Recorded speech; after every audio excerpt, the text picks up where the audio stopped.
ఇక్కడ వచ్చినాక నాకు తెలిసింది ఒక సమస్య ఏమంటే ఇది సమస్య ఈ మట్టిది కాదు, టోటల్ దేశంలో వచ్చిన సమస్య ఇది.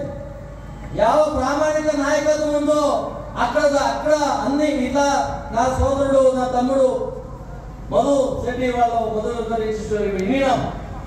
నేను కొత్తగానే చూసినాను, పొద్దున మాట్లాడుకున్నాను, కానీ వచ్చి చూసి ఇంకా మీ ప్రేమ ఎంత ఉంది, మీరు ఎందుకు వచ్చినారు ఇక్కడ, మీ ఒక్కొక్క మనిషిని ఎంత బాధతో వచ్చినారో, ఒక నాయకుని ఎంత తీసుకోవాలనుకుంది.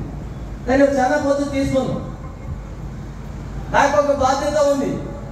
నేను ఆల్ ఇండియా దళిత యాక్షన్ కమిటీ నేషనల్ ప్రెసిడెంట్ గా ఆల్ ఓవర్ ఇండియా కన్యాకుమారి నుంచి కాశ్మీర్ గంట దళితుల బాధలేమి, బీసీల బాధలేమి, టోటల్ దేశంలో ఉండే బీదోళ్ళ కష్టమేమనేది వినోదాని కోసము దేశమంతా నేను పోరాటం చేస్తాను.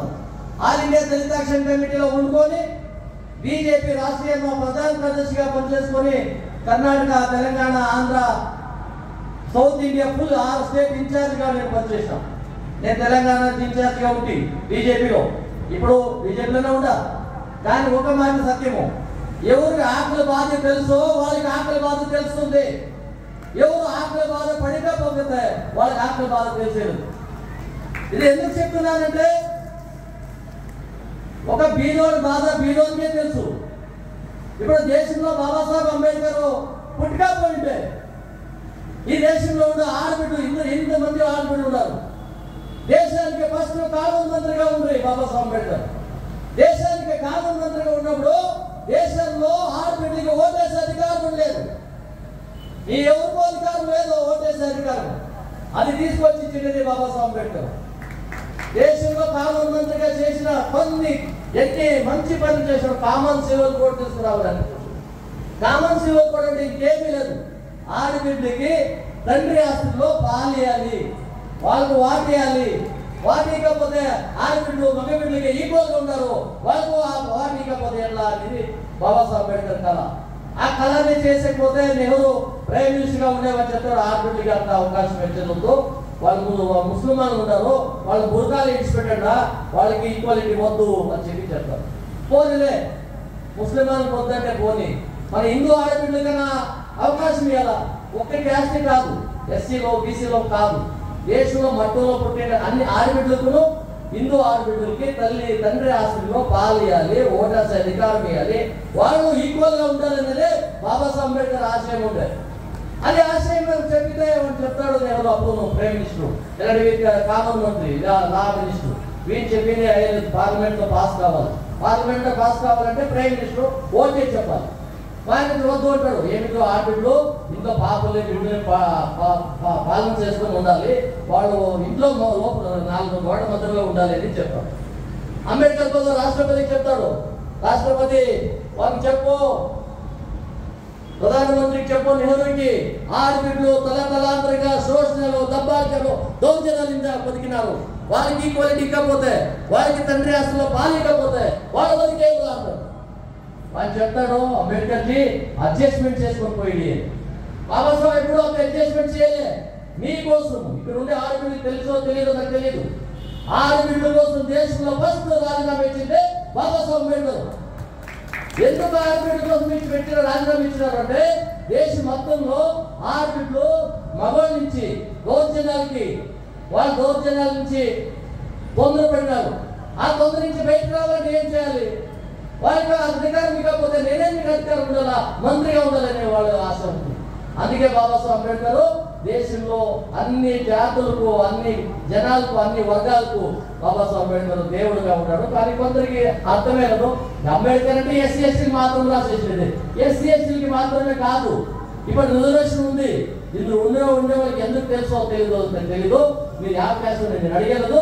ఇక్కడ ఉండే ప్రతి ఒక్క ఆడబిడ్డలకు, మగవాళ్ళకు, దేశంలో పుట్టిన అందరికీ రిజర్వేషన్ ఇచ్చే పని ఇచ్చింది బాబాసాహెబ్ అంబేద్కర్ సంవిధానంలో.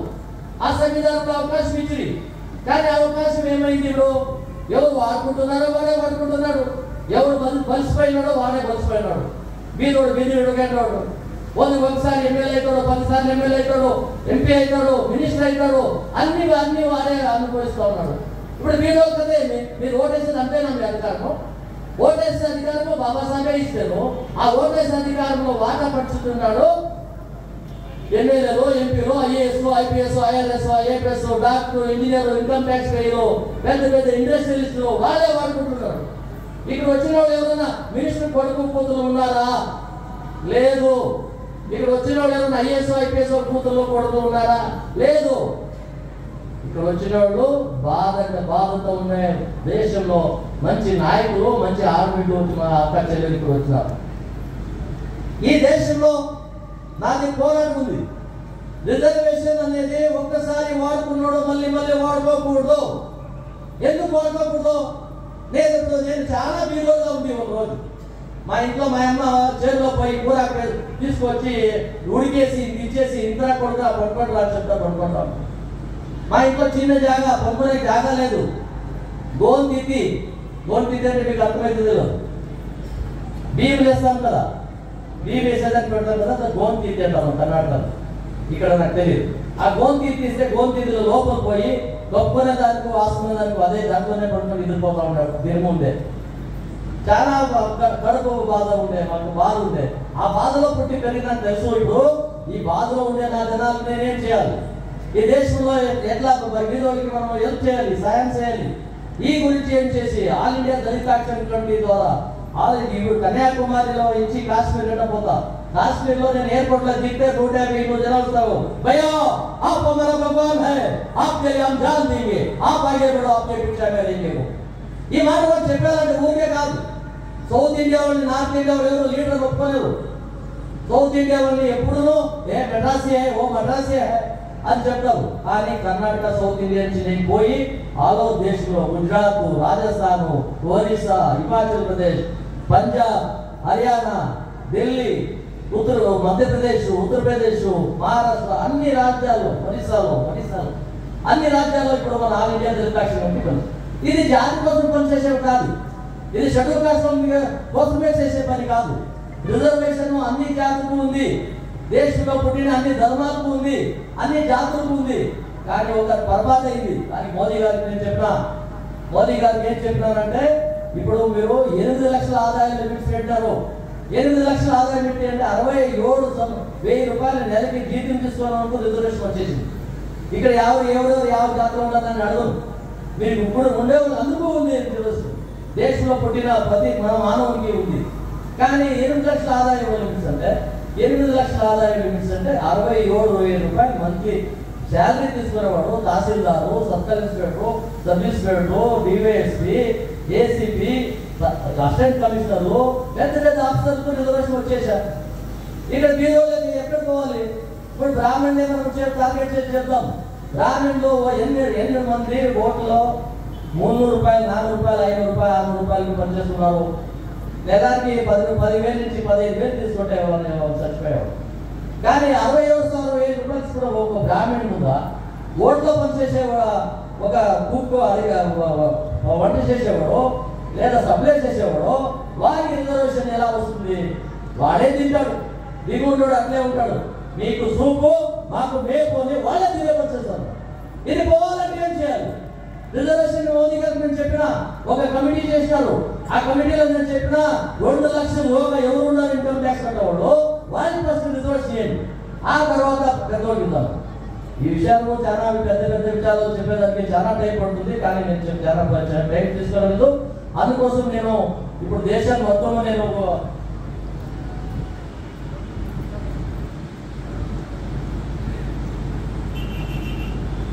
దేశం మొత్తం ఇప్పుడు ఒక ఆందోళన ప్రారంభమైంది. నా తమ్ముడు ఇప్పుడు మధు శెట్టి గారిని ఆల్ ఇండియా దళిత యాక్షన్ కమిటీ నేషనల్ జనరల్ సెక్రటరీగా ఈ పోరాటము కర్ణాటకలో, ఆంధ్రాలో, తెలంగాణలో, ఒడిశాలో, తమిళనాడులో ఉండకూడదు, కాశ్మీర్లో ఈ పోరాటం ఉండాలని చెప్పేసి ఇది బుక్లోకి రాసిన. ఈ బుక్ లో ఏముంది? సంపన్న దళితుల కొద్దిలో పేద దళితుల అనాథ, తెలుగులో రాసిన బుక్ ఇది. నేనే రాసిన బుక్ ఇది. చాలా పెద్ద బుక్ ఇది. దేశం పెద్ద మెసేజ్ ఉంది. ఇది 1980లో 850లో బరోడా మహారాజు, సావు మహారాజు రిజర్వేషన్ ఓబీసీకి దళితులకు రిజర్వేషన్ ఇచ్చినాడు. అప్పటి నుంచి చెప్పండి 2020 గంట రిజర్వేషన్ పరిస్థితి ఏమైంది? ఇది ఎస్సీకి మాత్రమే కాదు, అన్ని క్యాస్ట్లో ఉండే బీరోళ్ళు, కష్టంలో ఉండేవాళ్ళు, వాళ్ళకి రిజర్వేషన్ వస్తే ఎలా రావాలి, ఎవరికి రావాలి? ఇక్కడ దిగువ మీరు కూర్చోవడాలు, మేము ఇక్కడ పైన ఉన్నాము, మాకు ఫ్యాన్ పెట్టాడు, మంచి ఫ్యాన్ పెట్టాడు.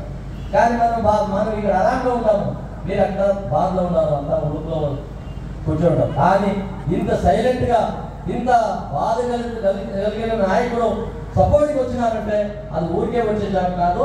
ఈ బుక్లో రాసిన మాట, ప్రతి ఒక్క మాట తెలుగులో ఉంది. ఇది కొన్ని రోజులనే తెలంగాణ, ఆంధ్రాలో రిలీజ్ అవుతుంది. నా ఇంకొక తమ్ముడు వచ్చినాడు, ఇక్కడ కాళేశ్వరరావు, విజయవాడ నుంచి వచ్చినాడు. ఆల్ ఇండియా దళిత యాక్షన్ కమిటీ స్టేట్ ప్రెసిడెంట్గా పనిచేస్తున్నాడు. ఇక్కడ మన ఆంధ్ర, తెలంగాణలో చాలా ఆర్గనైజేషన్ ఉంది. మన దళిత యాక్షన్ కమిటీది, ఆల్ ఇండియా దళిత యాక్షన్ కమిటీది. తర్వాత మనం ఇక్కడ మనం ఏం చేయాలనే దానికోసము ఇప్పుడు దేశంలో మనం యోచన చేస్తున్నాము. ఈ యోచన నా తమ్ముడు మధుర్ శెట్టి వీళ్ళు నేషనల్ జనరల్ సెక్రటరీగా అయిపోతుంది నేను అనౌన్స్ చేస్తాను. ఎందుకంటే ఒక నాయకుడు అన్ని రంగాల్లోనూ ఉండాలి.